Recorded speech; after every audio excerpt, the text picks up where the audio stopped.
In this video, we're going to be discussing sigma notation or summation notation, okay? And what it basically indicates with respect to at least sequences and series, okay? So it says there's an extremely convenient way, or at least notation that we use to express the sum of the terms of a finite sequence, okay? So in this case, we're going to be looking at finite sequences, sequences that have a set amount of terms.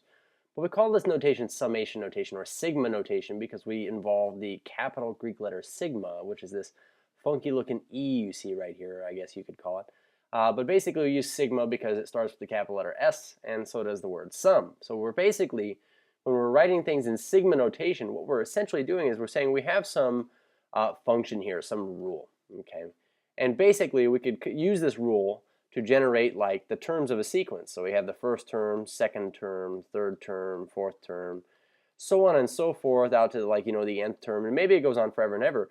But what I'm interested in doing is maybe I want to add up a certain set of these terms together. So, for instance, maybe the directive that I'm given is this.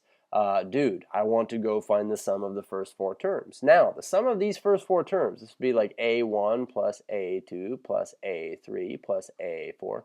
We could certainly do this, but we make it a lot easier on ourselves if we express it in this way.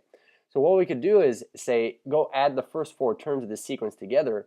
Another way of expressing this is we could put the rule right here. So recall that this is the rule and say, really, I want you to add these up, and I'm actually going to call this A sub I. I want you to add this up from I equals 1, starting at 1 and going up to 4, where really what this means is this. I want you to find A1 plus A2 plus A3 plus A4. All this really said was, take this rule and add up the terms starting at the first term and going out to the fourth term. Okay. So every sequence we could add up, any number of their terms, starting at a given term and ending at a given term, and we use this summation notation. So we're going to say a few things about the summation notation, starting with this. The first one is this. When we write this out, you'll notice that I'm using this lowercase I, and I say I is 1 up to n of this A sub I, and we're used to seeing A sub n. The thing here is this. We say A sub I is this what we call the index of summation, okay? And this index kind of is this wandering value. And say in this case it starts at 1. So another thing to say here is this. This bottom value here is saying this is the term that you're starting at, or this is what I is starting at. So we're starting at I where I is 1. So start at A1, and we're ending at this term here. We're saying at AN in this case is this rule. But we say maybe in my example down here we ended at A4. We started at A1 and went to A4. So essentially every time we want to add up terms in a sequence, okay, we're going to start calling these series very soon, but basically we could just say use this rule and add up this term through this term in the sequence. So we'll refer to as this bottom term, this starting term, the lower limit of summation. The upper limit of summation is this top value here. And we say we've always got a rule right here. So let's go ahead and take a look at the summation notation sums. We want to find each sum over here and verify our results using a graphing utility, which we could do at a later time. But for right now, let's just do these. So you'll notice that we say I have a sum. And my sum, because of my word processor here, it writes a little bit differently than what I've got it over there. We say I starts at 1 and goes to 3. And we say our rule is 3I. So the important thing to recognize here is this. This is our rule. Now I is kind of like n. Okay, we're going to treat it like n. It's an input variable. But we just want to write this out. And really what this says is I want you to go start by finding A1 and add that up with A2 and then add that up with A3 and stop at A3. That's what this is saying. So start your first term, go out to your third term.